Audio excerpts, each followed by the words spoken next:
दर्शकों को दे दें। दिल्ली एनसीआर में बेहद खतरनाक स्तर पर है पॉल्यूशन। कई जगहों पर एयर क्वालिटी इंडेक्स 600 दर्ज हुआ है। बढ़ते पॉल्यूशन से लोग परेशान हैं, बीमारियां बढ़ रही हैं। प्रदूषण के चलते कई इलाकों में बेहद बुरा हाल है। ग्रैब की पाबंदियों के बावजूद प्रदूषण को कंट्रोल कर पाना बेहद मुश्किल हो गया है। हवा बेहद खतरनाक हो चुकी है दिल्ली एनसीआर की। कई जगहों पर तो एयर क्वालिटी इंडेक्स का लेवल 600 पार कर चला है।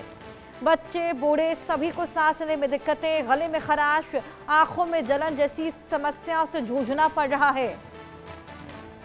और दूर तलक अगर आप इन तस्वीरों में भी नजर दौड़ाएंगे तो आपको विजिबिलिटी बिल्कुल जीरो नजर आएगी। मोटी परत यहाँ पर ये धुंध की नहीं लेकिन पॉल्यूशन की छाई हुई है। फेस्टिव सीजन के बाद से ही हमने देखा कि इस पॉल्यूशन से पार पाना बेहद मुश्किल हो चला। ग्रैब का स्टेज 1, 2 और 3 तीनों लागू करने के बावजूद यहाँ पर इस पॉल्यूशन से ओवरकम कर पाना कितना मुश्किल हो गया कि अब 4th स्टेज लागू की गई है, लेकिन ये कितनी कारगर साबित होती है ये देखने वाली बात। जिस तरीके से दिल्ली में हमेशा ही एयर पॉल्यूशन एक बेहद बड़ी समस्या रही है, नई सरकार आने के बाद से लोगों को उम्मीद थी कि इस बार इस पॉल्यूशन से राहत मिलेगी, लेकिन समस्या जस की तस ही नजर आ रही है।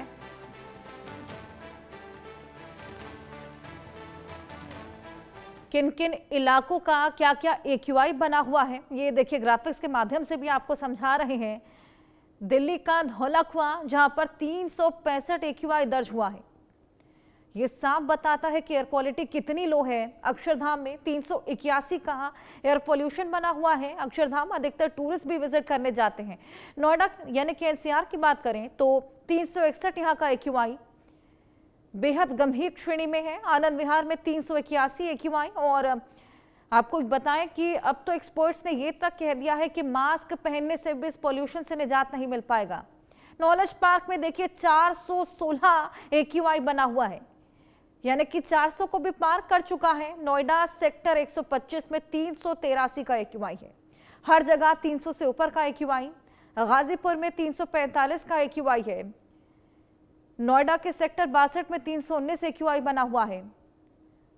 और वहीं नोएडा के सेक्टर 116 में 361। हर जगह 300 के ऊपर का ये AQI है। 300 देखिए 56 नॉलेज पार्क 3 का। वाकई ये कितने डराने वाले आंकड़े हैं, साफ बताते हैं कि किस तरीके से ये पोल्यूशन, ये जो जहर की परत है हवा में घुली हुई, इसी को इनहेल करने को मजबूर तमाम लोग।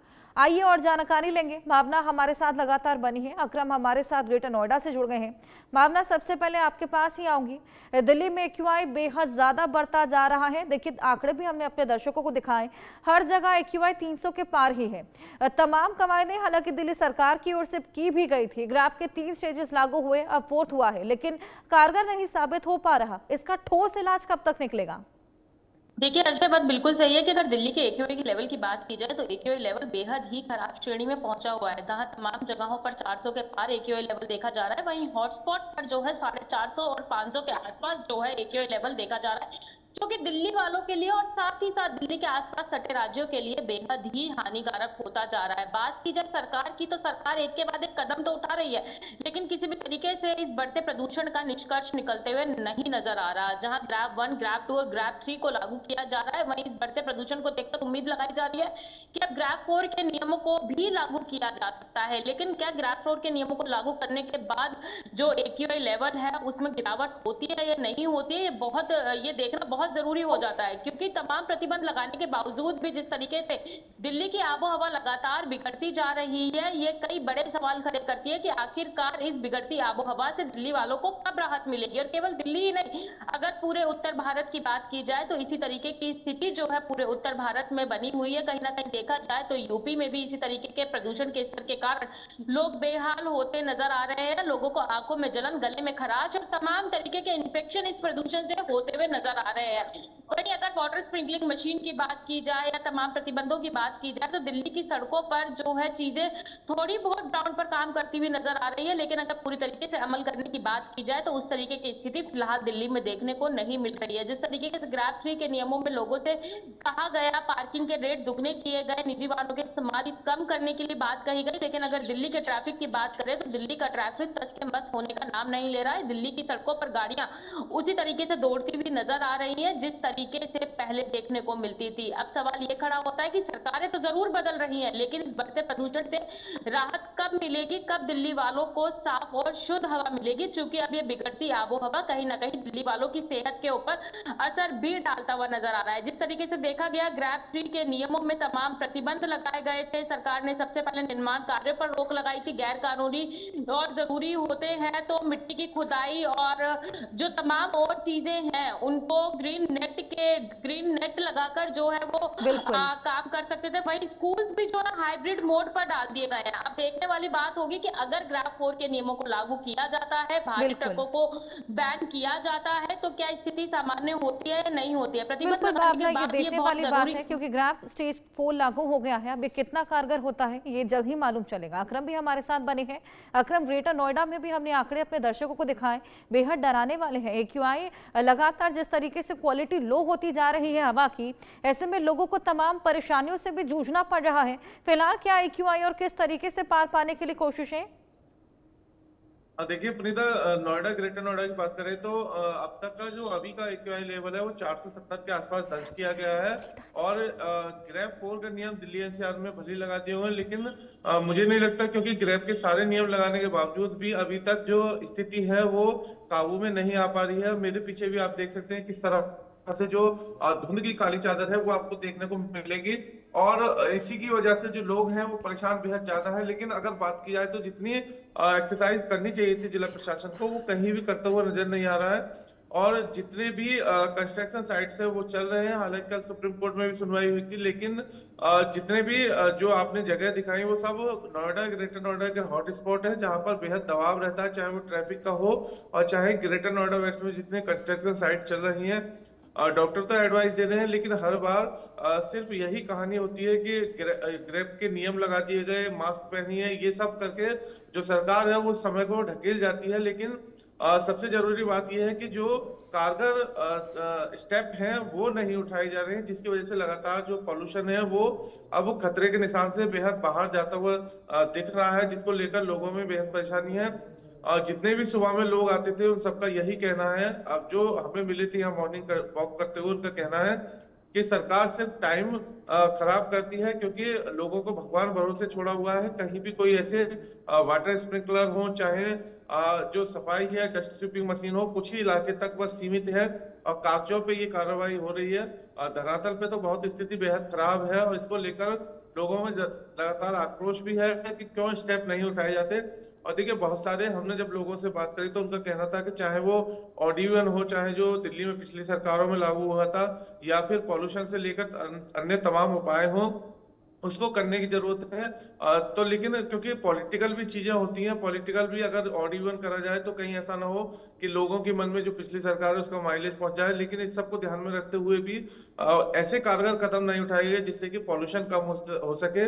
सड़कों पे शाम को देखा जाए तो नोएडा, ग्रेटर नोएडा, दिल्ली की तरफ बहुत सारा ट्रैफिक जाम हो जाता है। ऐसे में अगर ऑड इवन लागू किया जाए तो मुझे लगता है कि बहुत अच्छा कदम भी होगा। इसी तरह से अगर कोई दूसरी प्लानिंग की जाए, और इसके अलावा जितने भी नोएडा, ग्रेटर नोएडा में हाईवे है वहां पर ट्रैफिक का इतना दबाव है कि उसकी वजह से जो पोल्यूशन है वो लगातार बढ़ता जा रहा है। चाहे ट्रैफिक पुलिस के कर्मी जो है वो PS3, PS4 के खिलाफ कार्रवाई की बात कर रहे हो, लेकिन उससे भी कहीं भी स्थिति ऐसी काबू में नहीं आ रही है कि जहां पर जो पॉल्यूशन है वो कम हो सके। जो क्रेडाई बिल्डरों की संस्था है वो भी लगातार काम करने के लिए अनुरोध कर रही है और वो कुछ जगह पर काम कर भी रहे हैं। तो ऐसे में जितने उपाय अपनाए जा रहे हैं वो मुझे नहीं लगता कारगर साबित हो रहे हैं। बेहद ठोस रणनीति के तहत अब आगे की बिल्कुल वाकई अकरम, कोई बेहद यहाँ पर स्ट्रिक्ट एक्शंस लेने की जरूरत है ताकि इस पोल्यूशन से पार पाया जाए। अनिल भी हमारे साथ जुड़ गए हैं गाजियाबाद से।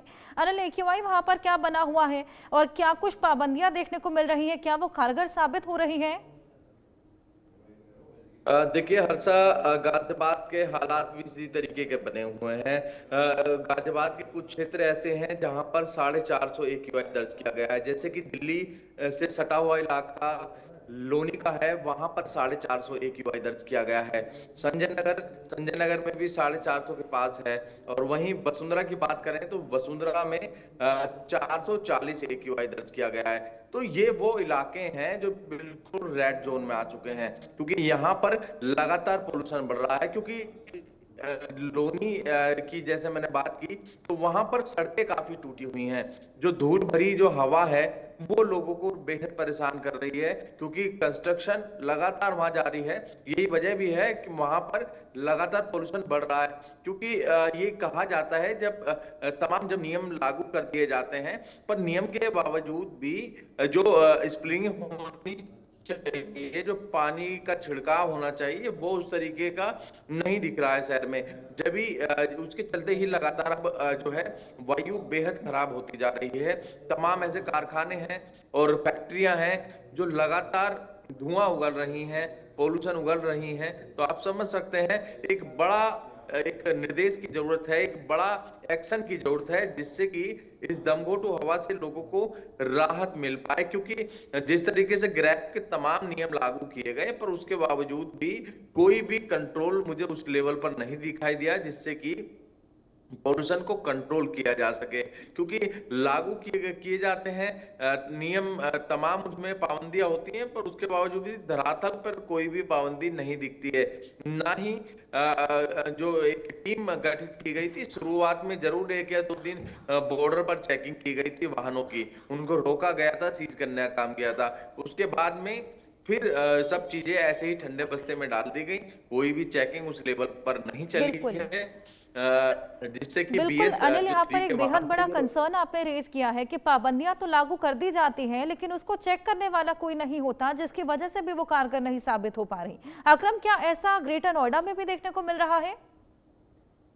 बिल्कुल, देखिए जिस तरह से नोएडा, ग्रेटर नोएडा में लगातार जो पोल्यूशन है वो बढ़ रहा है। कुछ जगह जरूर छापेमारी की गई थी, लेकिन सबसे बड़ा सवाल यही होता है कि जो पॉल्यूशन डिपार्टमेंट है वो कहीं भी सख्त कार्रवाई करता नजर नहीं आ रहा। अगर उनसे आप बात करें तो उनका ये कहना है कि हम जी पानी का छिड़काव करवा रहे हैं और तमाम उपाय करवा रहे हैं, लेकिन कोई भी ऐसा स्ट्रिक्ट एक्शन या कोई ऐसी रणनीति सामने नहीं आ रही जिससे कि लोगों को यहाँ पर राहत मिले। और तमाम ऐसी कंस्ट्रक्शन साइट्स हो, सड़कों पर धूल है वो सब उड़ रही है और खुलेआम ये सब काम हो रहे हैं, कहीं भी कोई कार्रवाई के नाम पर सिर्फ खानापूर्ति हो रही है। इसके अलावा देखिए, अगर जितने भी बुजुर्ग हैं या बच्चे हैं उन सबको सलाह तो दी जा रही है, लेकिन ऐसे में वो करें क्या? घर तक उनकी ये स्थिति खराब है कि वो चैन की सांस नहीं ले पा रहे हैं। तो हर बार यही सिस्टम किया जाता है। और देखिए, जो जिला प्रशासन के अधिकारी हैं वो दादरी जो एसडीएम थी वो 1-2 जगह सिर्फ कार्रवाई करी, उसके बाद वो भी नजारत है और लगातार जो मुश्किलें हैं वो लोगों की बढ़ती जा रही हैं। ऐसे में अब सिर्फ अगर बरसात होती है तो उसके ही जरिए ये लोगों को राहत मिल सकती है, क्योंकि अभी तक हमने जितना देखा है, जितना उपाय किया, वो कहीं भी कारगर साबित नहीं हो रहा है। और जो लोगों की मुश्किलें हैं पॉल्यूशन से वो बढ़ती हुई जा रही हैं। और दिन में थोड़ा बहुत कम होता है, लेकिन जैसे ही शाम या सुबह का समय होता है उस समय 500 के तकरीबन AQI लेवल पहुंच जाता है, जो कि बेहद एकदम चिंता का सबब है। और ये हाल तब है जबकि गौतम बुद्ध नगर के जो नोएडा, ग्रेटर नोएडा है, सबसे खासकर ग्रेटर नोएडा है, वहाँ ग्रीनरी है। और वहां पर भी अगर इतना बुरा हाल है तो सोचिए, जहां पर मिश्रित आबादी है, जहां औद्योगिक इलाके हैं, वहां लोगों के लिए कितनी मुश्किलें हो रही हैं, ये अंदाजा बहुत आसानी से लगाया जा सकता है। और जिला प्रशासन हो चाहे फिर प्राधिकरण हो, कहीं भी इस जिम्मेदारी पर खरा उतरता नजर नहीं आ रहा है। कहीं भी ये देखने को नहीं मिल रहा जिससे लग सके कि हाँ की लोगों को राहत पहुंचाने की कोशिश की जा रही है। तो ऐसे में सिर्फ और सिर्फ अब सिर्फ भगवान भरोसे ही लोगों को छोड़ दिया गया है। तमाम कागजी कार्रवाई बताई जाती है, लेकिन कहीं भी धरातल पर कुछ स्थिति सामान्य होती नहीं आ रही है। और जितने स्कूल हैं वो हाइब्रिड मोड पे जरूर चलाए गए हैं, लेकिन ऐसे में उन मासूम बच्चे बुजुर्गों का क्या होगा जिनके लिए ये जो पॉल्यूशन है वो बेहद दिक्कत वाला है। और चाहे वो जितने भी इलाके हों जो हॉटस्पॉट हैं, वहां पर भी कहीं भी पिछले, अगर हम 1 हफ्ते की बात करें तो कहीं भी हमें ऐसा देखने को नहीं मिला जो प्रशासन या प्राधिकरण की तरफ से कारगर उपाय अपनाए गए हों, उसके बाद AQI लेवल जो है वो कम देखने को मिला हो। लेकिन अब यही देखना होगा कि जो आने वाला समय है, जिसको लेकर अभी तक कोई भी राहत की उम्मीद नहीं है, चाहे वो पर्यावरण विशेषज्ञ हो, चाहे वो मौसम विभाग हो, कहीं भी ये राहत के संकेत नहीं है कि आने वाले कुछ दिनों में जो AQI लेवल है उससे लोगों को राहत मिलेगी। तो बेहद मुश्किलें हैं और बिल्कुल। जितनी भी तमाम बीमारियां हैं वो अब इस समय देखने को लोगों को मिल रही हैं। जी बिल्कुल। अनिल, हमने देखा था कि आर्टिफिशियल रेन यानी कि क्लाउड सीडिंग करके कृत्रिम बारिश कराने की भी कोशिशें थी, हालांकि वो भी नाकाम रही। क्यों नहीं उसको वापस से एक बार ट्राई किया गया, और क्यों नहीं कोई और ऐसे स्ट्रिक्ट एक्शन प्लान्स लेकर आए जाते जिससे पोल्यूशन से पार पाया जाए? क्योंकि देखिए, दिल्ली की सबसे बड़ी समस्या, एनसीआर की सबसे बड़ी समस्या हमेशा से पोल्यूशन ही रही, और एक बार फिर वही समस्या जब बाहर खड़ी हुई है, सरकार से खासा उम्मीदें थी लोगों को इस बार। देखिए, दिल्ली में क्लाउड सीडिंग की प्रयास किया गया था, पर गाजियाबाद में उस तरीके का प्रयास नहीं किया गया। करना चाहिए था, एक अच्छी पहल थी, लोगों को उम्मीद भी थी कि शायद एक अच्छी पहल की गई है और लगातार इस तरीके का प्रयास किया जाएगा तो कहीं ना कहीं कुछ राहत मिलेगी। पर एक दो बार उसका ट्रायल जरूर किया गया, उसके बाद उस तरीके से जो है जमीन पर कुछ भी नहीं दिखा। यही वजह भी है, लगातार जो है अधिकारियों की अनदेखी है, अनदेखी के चलते ही जो लगातार पोल्यूशन बढ़ भी रहा है। ऐसे में स्वास्थ्य विभाग की तरफ से भी अलर्ट भी जारी किया गया है। ये कहा गया है कि जरूरी काम हो तो ही घर से बाहर निकले, अन्यथा घर पे रहें, मास्क जरूर लगा लें यदि घर से बाहर निकल रहे हैं। तो इसको लेकर गाजियाबाद स्कूल प्रशासन की तरफ से आउटडोर एक्टिविटी फिलहाल बंद कर दी गई है। लगातार फिलहाल ये जो तमाम पाबंदियां ये तो लगा दी गई हैं, लेकिन अभी एक्सपर्ट्स का तो ये भी कहना है कि मास्क से भी फिलहाल पोल्यूशन से पार पाना